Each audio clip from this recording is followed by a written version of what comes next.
Shalom semua jemaat di sisi yang dikasihi Tuhan. Senang sekali kita boleh merayakan Jumat Agung. Kita akan mendengarkan firman Tuhan.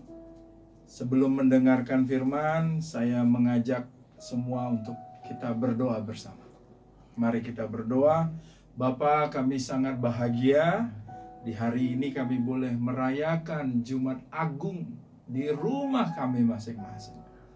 Kami sangat bersyukur Tuhan buat teknologi sehingga kami boleh pakai rekaman baik di YouTube maupun Zoom sehingga firman-Mu ini boleh diperdengarkan kepada jemaat-Mu. Tuhan, kami percaya Engkau ada di tengah kami.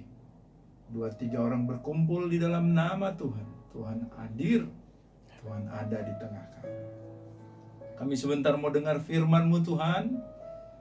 Sampaikanlah isi hatimu, khususnya Jumat Agung ini untuk kami semua. Setan dan iblis roh jahat, kami tolak pekerjaanmu. Tidak boleh engkau mencuri benih firman yang ditabur. Kami tolak engkau di dalam nama Yesus. Kami hanya meminta Roh Kudus Tuhan bekerja di tengah-tengah ibadah kami di rumah. Sehingga ketika firman ini disampaikan, hanya Yesus dan isi hati Bapa di sorga saja yang boleh kami terima. Berfirmanlah Tuhan, kami butuh firman. Di dalam nama Yesus kami berdoa. Amin. Mari buka firman Tuhan di Matius pasal 26 ayat 17 sampai ayat yang ke-29. Sekali lagi, Matius 26 ayat 17 sampai ayat yang ke-29. Kalau sudah buka Alkitabnya, saya akan baca buat kita semua ya. Yesus makan Paskah dengan murid-muridnya. Pada hari pertama dari hari raya roti tidak beragi, datanglah murid-murid Yesus kepadanya dan berkata, "Di manakah engkau kehendaki kami mempersiapkan perjamuan Paskah bagimu?" Jawab Yesus, "Pergilah ke kota kepada si Anu dan katakanlah kepadanya, pesan guru, waktuku hampir tiba. Di dalam rumah mula aku akan merayakan Paskah bersama-sama dengan murid-muridku." Lalu murid-muridnya melakukan seperti yang ditugaskan Yesus kepada mereka dan mempersiapkan Paskah. Setelah hari malam, Yesus duduk makan bersama dengan ke-12 murid itu. Dan ketika mereka sedang makan, ia berkata, "Aku berkata kepadamu, sesungguhnya seorang di antara kamu akan menyerahkan aku." Dan dengan hati yang sangat sedih berkatalah mereka seorang demi seorang kepadanya, "Bukan aku ya Tuhan?" Ia menjawab, "Dia yang bersama-sama dengan aku mencelupkan tangannya ke dalam pinggan ini, dialah yang akan menyerahkan aku. Anak manusia memang akan pergi sesuai dengan yang ada tertulis tentang dia. Akan tetapi celakalah orang yang olehnya anak manusia itu diserahkan. Adalah lebih baik bagi orang itu sekiranya ia tidak dilahirkan." Yudas yang hendak menyerahkan dia itu menjawab katanya, "Bukan aku ya Rabi." Kata Yesus kepadanya, "Engkau telah mengatakannya." Ayat 26. Dan ketika mereka sedang makan, Yesus mengambil roti, mengucapkan berkat, memecahkannya lalu memberikannya kepada murid-muridnya dan berkata, "Ambillah, makanlah, inilah tubuhku." Sesudah itu ia mengambil cawan, mengucap syukur lalu memberikannya kepada mereka dan berkata, "Minumlah kamu semua dari cawan ini, sebab inilah darahku, darah perjanjian yang ditumpahkan bagi banyak orang untuk pengampunan dosa. Akan tetapi aku berkata kepadamu mulai dari sekarang, aku tidak akan minum lagi hasil pokok anggur ini sampai pada hari aku meminumnya, yaitu yang baru, bersama-sama dengan kamu dalam kerajaan Bapakku." Haleluya. Itulah pembacaan firman Tuhan. Dalam cerita firman yang sudah kita baca, ada beberapa orang yang terlibat di dalamnya, yaitu Yesus dengan murid-murid. Ada juga ditekankan Yudas yang akan mengkhianati dia. Dan yang paling menarik, Ketika murid-murid bertanya kepada Yesus, "Di manakah engkau kehendaki kami mempersiapkan perjamuan Paskah bagimu?" Inilah topik khotbah saya hari ini, jemaat di sisi yang dikasihi Tuhan. Ketika murid-murid bertanya kepada Yesus, "Di manakah engkau kehendaki kami mempersiapkan perjamuan Paskah bagimu?" Dan perhatikan ayat 18. Jawab Yesus, "Pergilah ke kota kepada si Anu." Haleluya. Pergilah ke kota kepada si Anu. Menarik sekali, di Injil Matius ini disebut si Anu. Kalau di Injil yang lain, Markus, Lukas, orang yang membawa kendi air katanya. Tapi saya sengaja memilih Matius 26 ini karena ada kata, "Pergilah ke kota temui si Anu." Seperti yang kita alami saat ini, jemaat di sisi yang dikasihi Tuhan. Ketika murid-murid bertanya pada Yesus, "Di manakah engkau mau Tuhan kita adakan Paskah?" "Pergilah di kota Siantar, di rumah Pak Gading Silalahi, si Anu. Pergilah ke kota Siantar di rumah Pak Sida Butar. Pergilah ke kota Siantar di rumah Pak Kornel. Pergilah di kota Medan di rumah Pak Ocal, di rumah Pak Simatupang, di rumah si Anu, di rumah Pak Tambunan, di rumah siapapun kita." Haleluya, amin. Di rumah Pak Jeges, di rumah Pak Saragi, di rumah Friendly bersama anak STT, dimanapun. Murid-murid bertanya, "Di manakah engkau mau kita adakan Paskah ini Tuhan?" Pergilah di rumah si Anu. Saya berdoa, Jumat Agung dengan keadaan pandemik COVID-19, kita mengerti kebenaran ini. Bahwa kita bisa merayakan Paskah. Bahkan Tuhan kepingin Paskahnya dirayakan di rumah si Anu. Paskahnya dirayakan di rumah saudara dan di rumah saya. Ada amin jemaat? Saya berdoa biar Jumat Agung ini kita benar-benar merasakan perjamuan Tuhan dengan murid-murid. Mungkin di cerita ini Yesus dengan murid-murid, saya membayangkan secara rohani sekarang Yesus dengan keluarga saudara merayakan Paskah. Saudara mempersiapkan tempat, mempersiapkan roti, mempersiapkan anggur, di mana Yesus bisa merayakan Paskah bersama keluarga saudara. Amin jemaat. Saya berdoa, kita semua berdoa di rumah si Anu. Saat ini, detik ini, ada perjamuan yang sudah saudara siapkan. Ada roti, ada anggur. Saya berdoa kita bisa merasakan suasana rumah si Anu itu, di mana Tuhan ada di situ merayakan Paskah bersama saudara sekeluarga. Bicara Paskah itu bicara tentang satu tradisi orang Israel mengenang, merayakan apa yang pernah Tuhan lakukan atas hidup nenek moyang mereka.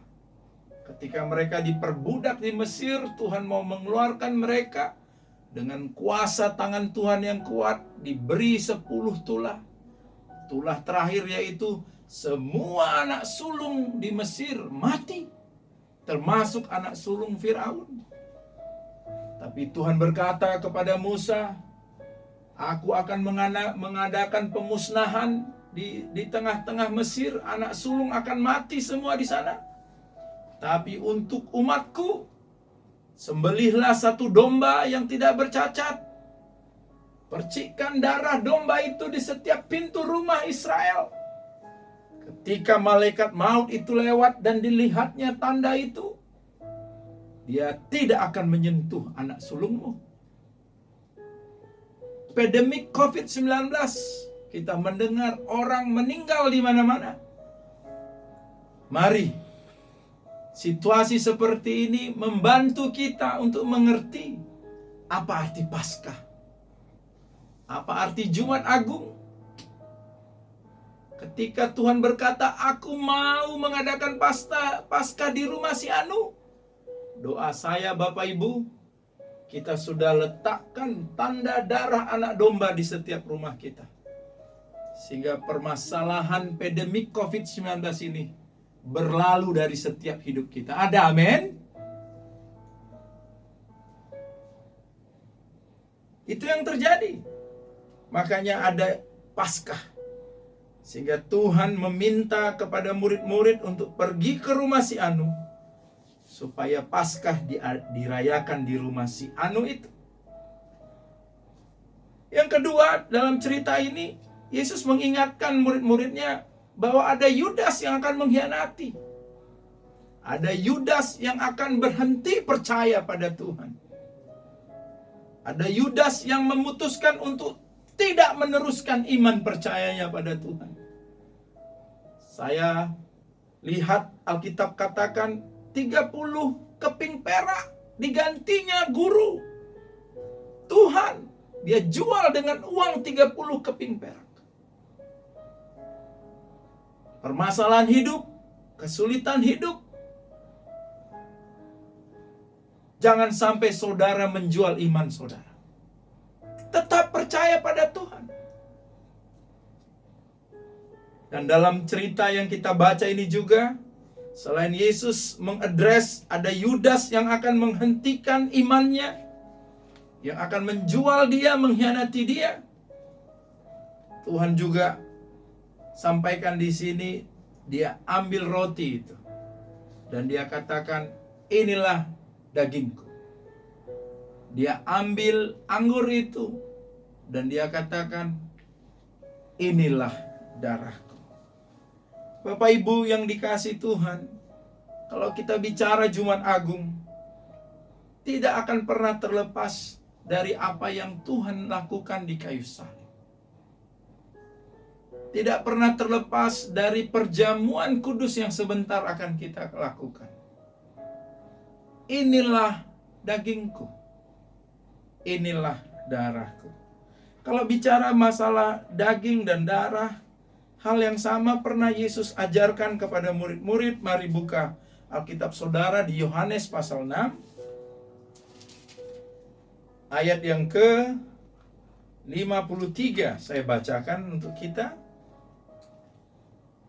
Biar melalui ayat yang kita akan baca ini, saudara mengerti apa arti inilah tubuhku, makanlah roti ini. Inilah darahku, minumlah anggur ini. Mari kita baca Yohanes 6 ayat 53. Maka kata Yesus kepada mereka, aku berkata kepadamu, sesungguhnya jikalau kamu tidak makan daging anak manusia dan minum darahnya, kamu tidak mempunyai hidup di dalam dirimu. Barang siapa makan dagingku dan minum darahku, ia mempunyai hidup yang kekal. Dan aku akan membangkitkan dia pada akhir zaman. Sebab dagingku adalah benar-benar makanan dan darahku adalah benar-benar minuman. Barang siapa makan dagingku dan minum darahku, ia tinggal di dalam aku dan aku di dalam dia. Sama seperti Bapa yang hidup mengutus aku dan aku hidup oleh Bapa. Demikian juga barang siapa yang memakan aku akan hidup oleh aku. Inilah roti yang telah turun dari sorga, bukan roti seperti yang dimakan nenek moyangmu. Dan mereka telah mati. Barang siapa makan roti ini, ia akan hidup selama-lamanya. Jadi jelas di sini, daging, darah Tuhan. Di ayat 53 dia katakan, sebab dagingku adalah benar-benar makanan, dan darahku adalah benar-benar minuman. Ketika Yesus mengajarkan kebenaran ini, jemaat yang dikasihi Tuhan, banyak jemaat itu, murid-murid Yesus shock, terkejut. Apakah Yesus mengajarkan kita kanibal?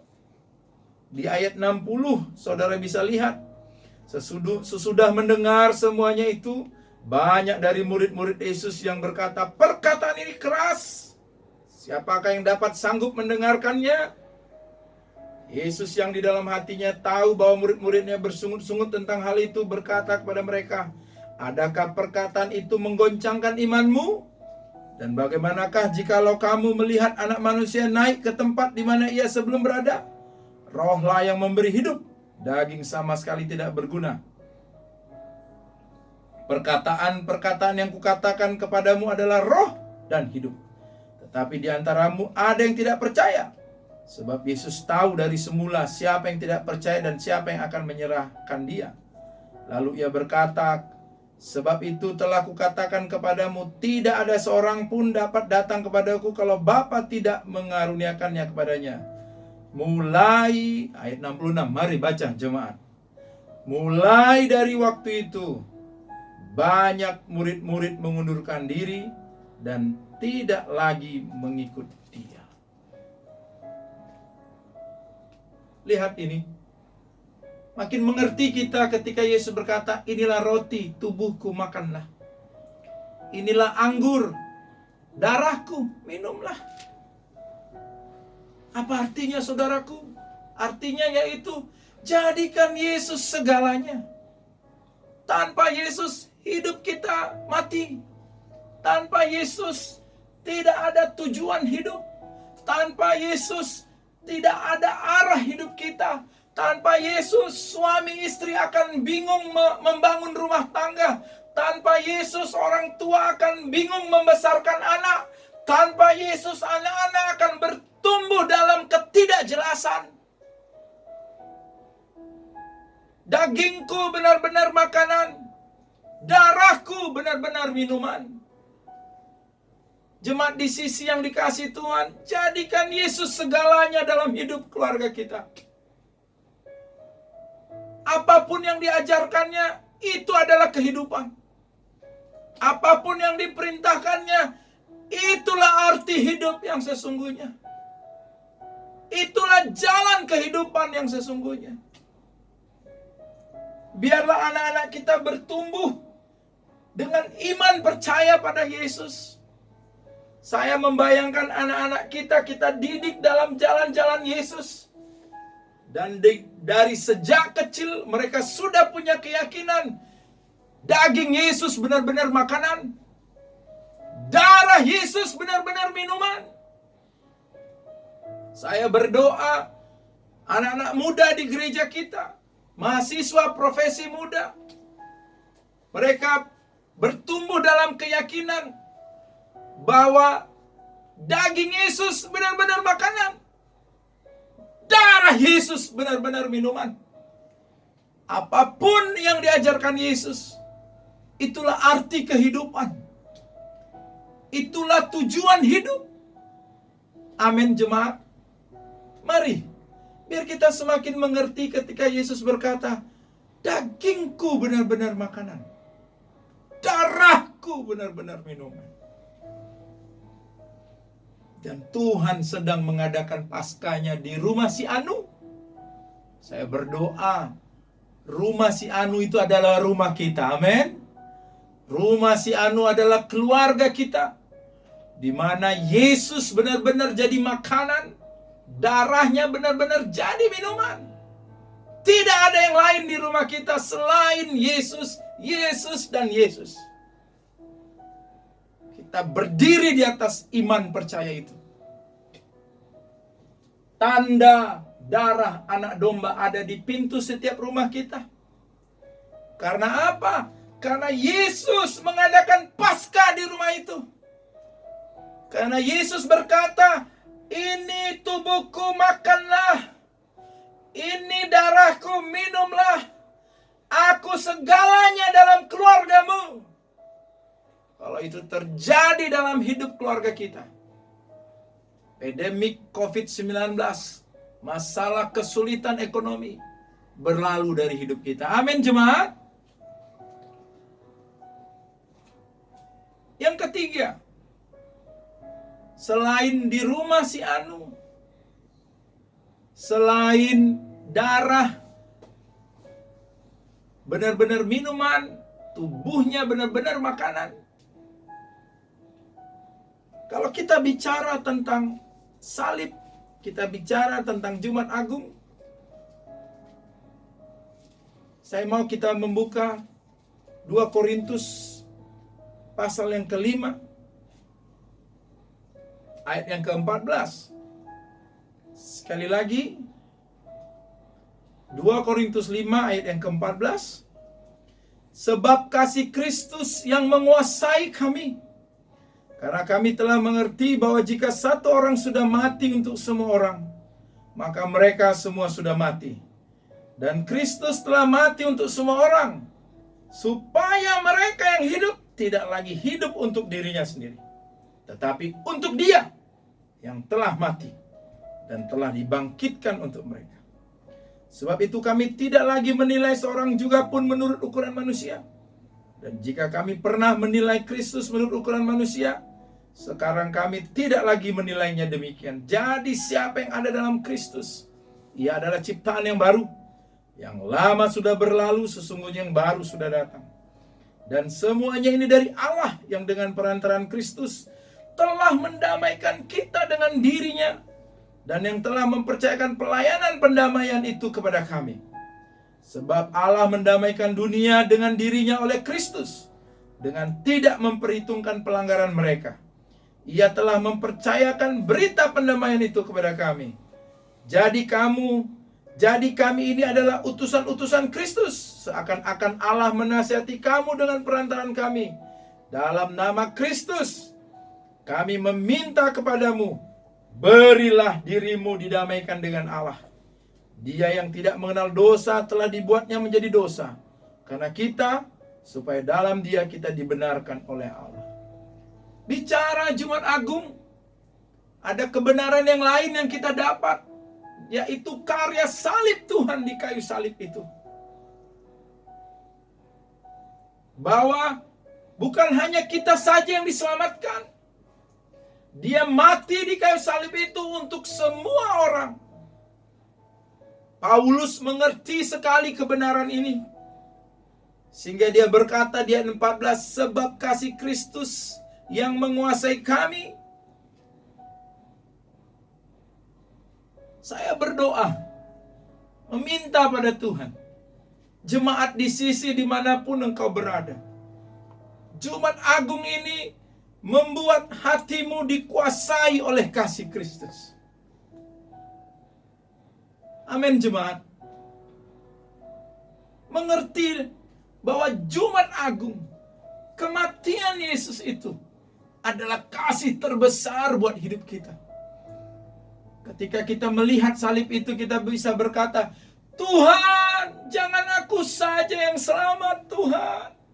Aku mau keluargaku yang belum mengenal-Mu pun bisa diselamatkan Tuhan. Tuhan, jangan keluargaku saja yang selamat. Keluarga temanku yang selalu ribut, yang mau cerai itu pun selamatkanlah Tuhan. Kenapa kita bisa berteriak seperti itu? Kasih Kristus menguasai kami, kata Paulus. Kalau bicara Jumat Agung, kita membicarakan apa yang sudah Tuhan mulai di kayu salib itu.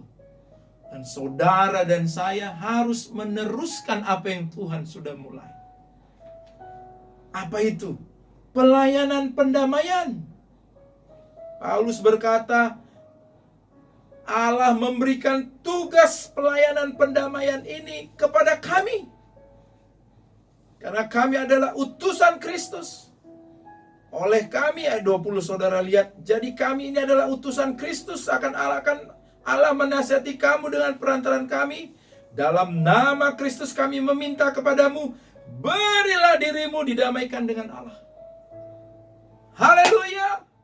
Kita berdoa semua jemaat di sisi, melalui Jumat Agung ini, hatinya dikuasai kasih Allah. Sehingga kita akan beritakan karya keselamatan ini kepada semua orang yang belum mengenal Tuhan. Amin jemaat. Saya simpulkan firman Tuhan hari ini. Tuhan berkata, pergi ke kota, temui si Anu. Saya berdoa di Jumat Agung ini, si Anu itu ialah saudara, keluarga saudara, keluarga saya.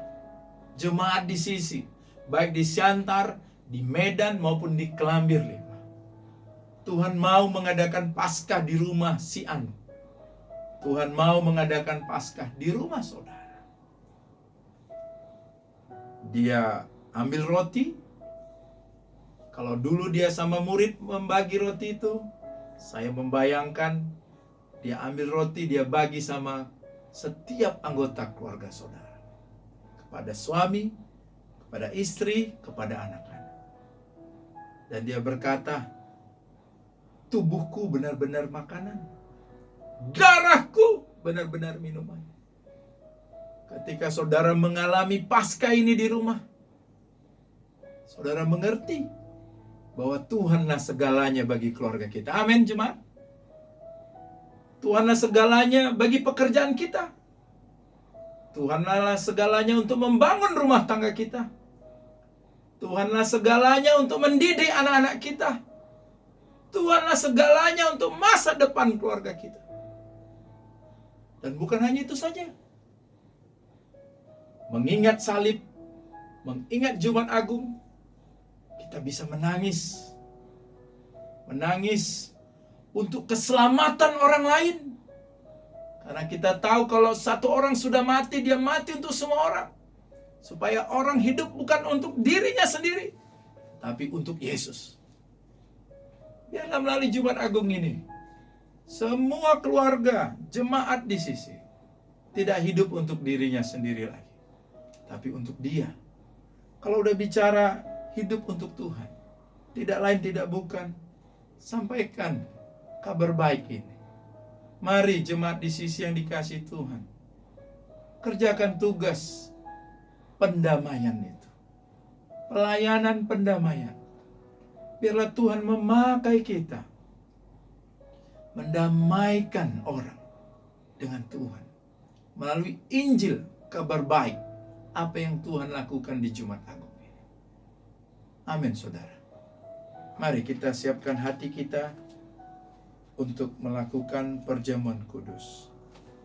Kita berdoa. Bapa, kami sangat bersyukur buat firman-Mu. Kami berdoa Tuhan, biarlah Engkau mengadakan Paskah di rumah setiap kami saat ini Tuhan. Bagikanlah roti itu untuk kami Tuhan. Bagikanlah anggur itu untuk kami ya Tuhan.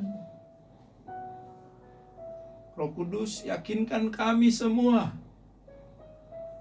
bahwa daging-Mu adalah benar-benar makanan dan darah-Mu benar-benar minuman. Bahwa Engkaulah segala-galanya bagi keluarga kami Tuhan. Engkaulah segala-galanya bagi kehidupan kami. Kami tidak mau seperti Yudas yang berhenti percaya padamu. Kami yakin Tuhan ketika Engkau mengadakan Paskah bersama kami di rumah, darah anak domba telah tertoreh di setiap pintu rumah kami. Dan ketika maut melewati, pandemik COVID-19 melewati di kota ini dimanapun kami berada, tidak akan menyentuh keluarga kami Tuhan. Walaupun masalah perekonomian mungkin akan terjadi, tidak akan menyentuh keluarga kami ya Tuhan. Karena Engkau segalanya bagi kami. Kami berdoa Tuhan, biarlah melalui Jumat Agung ini kasih Kristus menguasai kami. Sehingga kami siap melakukan pelayanan pendamaian itu Bapa. Pakai hidup kami Tuhan, untuk boleh memberitakan kabar baik ini. Memuridkan semua orang, sehingga mereka percaya kepadamu. Karena firman-Mu berkata semua orang yang berseru memanggil nama Tuhan, mereka akan diselamatkan. Bagaimana mereka bisa berseru kalau mereka tidak percaya? Bagaimana mereka percaya kalau mereka tidak pernah mendengar? Bagaimana mereka bisa mendengar kalau tidak ada yang memberitakan? Bagaimana ada yang memberitakan kalau tidak ada yang diutus? Betapa indahnya kedatangan orang-orang yang membawa kabar baik. Kamilah itu Bapa, orang-orang yang membawa kabar baik ini. Pakai hidup kami Tuhan, untuk menyampaikan berita Jumat Agung ini ke seluruh dunia, ke semua orang. Sebentar kami mau minum darah-Mu, makan daging-Mu, Engkau menjamu kami. Ampunkanlah segala dosa dan pelanggaran kami ya Tuhan. Kami minta Tuhan, Engkaulah sendiri yang menjamu kami. Kami siapkan hati di dalam nama Yesus. Kami lakukan perjamuan kudus ini. Amin.